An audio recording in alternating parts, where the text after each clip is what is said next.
Please take the time to read this disclaimer. Welcome to the lighter side of black. Today, we will be talking about money. We will be talking about how you can increase your net worth. People can spend money, but it's hard for people to actually generate money. This will be a multiple part series. Some content is longer than others.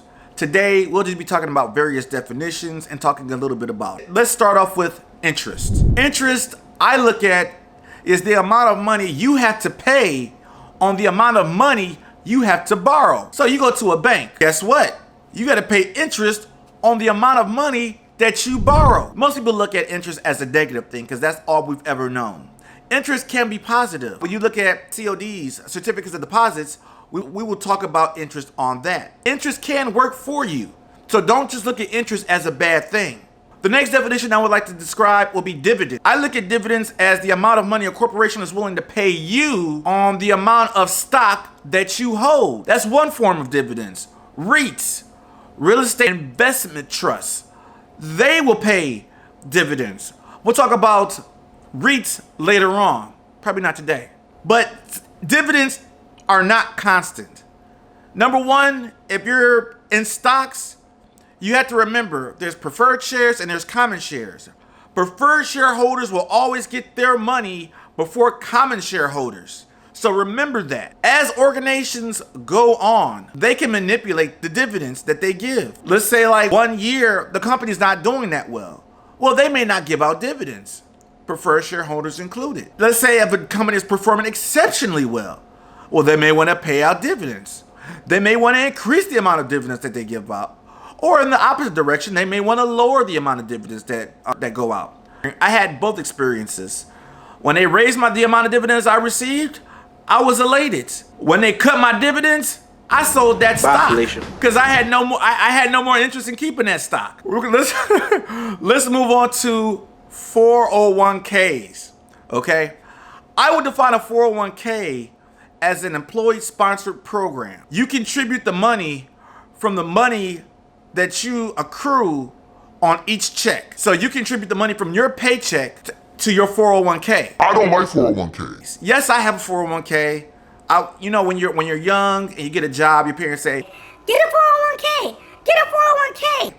And yes, you are putting money away for retirement, but my reasons for not liking for the 401k is, I would say around 2008 when the housing market went under because banks got greedy.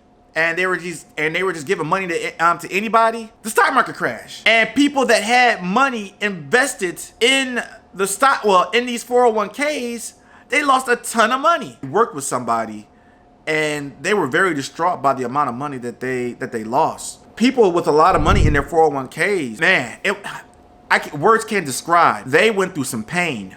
I hope a lot of them recovered, but again, nobody knows. But that goes to say the stock market manipulates your money. They play with your money. They can invest it in whatever they want to invest it in. You don't believe me? Look at your portfolio. If you have a 401k, talk to a financial advisor. A financial advisor will probably better help you prepare if something like that happens going forward. Recently, the Fed just lowered the interest rate. So from my understanding, bonds and interest rates go hand in hand. If the interest rate goes up, bonds normally tend to go down. If the interest goes down, bonds normally go up. So in this case, interest rates are going down, bonds are going up. You may want to talk to your financial advisor, see what your portfolio is looking like, see if it's in your best interest to buy more bonds with your 401k. That's if your employer or your portfolio has that option. All right. We're going to move on to IRAs. That will be investment retirement account, I believe. Investment retirement account. There's 3 versions of them: the traditional IRA, Roth IRA, and the rollover IRA. The traditional IRA, pretty much between the traditional and the Roth IRA, you have to contribute money. Okay, both of them you contribute money.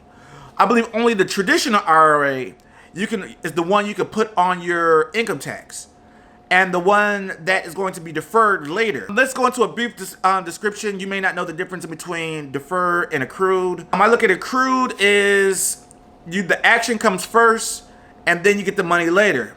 That's what accounting goes. That's the accounting principle. You work. To work is an accrued, and it's an accrued type account. You work. The amount of work crystallizes, and pretty much your base, whatever the amount of hours that you worked, you get paid. Deferred means you get the money first. Well, the money happens first, and then the action happens later. So in this case, if you have a deferred, if the money is deferred, let's say like I'm making $70,000 a year right now. I'm in a high tax bracket, but I'm about to retire. Well, I'm retiring now. I'm in like a $30,000, $40,000 tax bracket. So instead of me being taxed at $70,000 a year, I'm being taxed at $34,000 a year. I'm getting taxed a lot less. So having your money deferred is definitely the move. And one thing I did not mention about the 401k. Another thing I didn't like, as soon as you retire, they will tax you to death. They withdraw so much money from your 401k, and that's just not right. Okay, moving on to Roth. So as I was just talking about the 401k, the Roth IRA is different. The amount of money you contribute, you're taxed in the beginning, right? So that means when you go to retire or take money out, you're not taxed. That's beautiful. I have an interest-bearing Roth IRA. So depending on how the market is doing, my money goes in the way of the market. I believe they call that beta in finance. Depending on where beta is, that's where the market is. Okay, we're not gonna talk about finance. But yes, I have an interest-bearing. Mine is compound interest as well.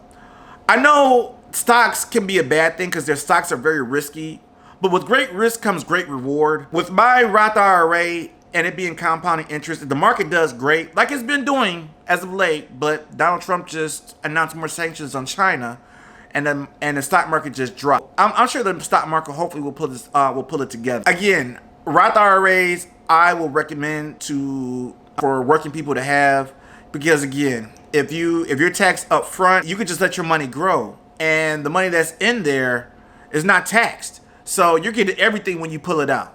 That's what jobs should start doing. I don't know why jobs do 401ks. Why can't they just do Roth IRAs? I'm sure.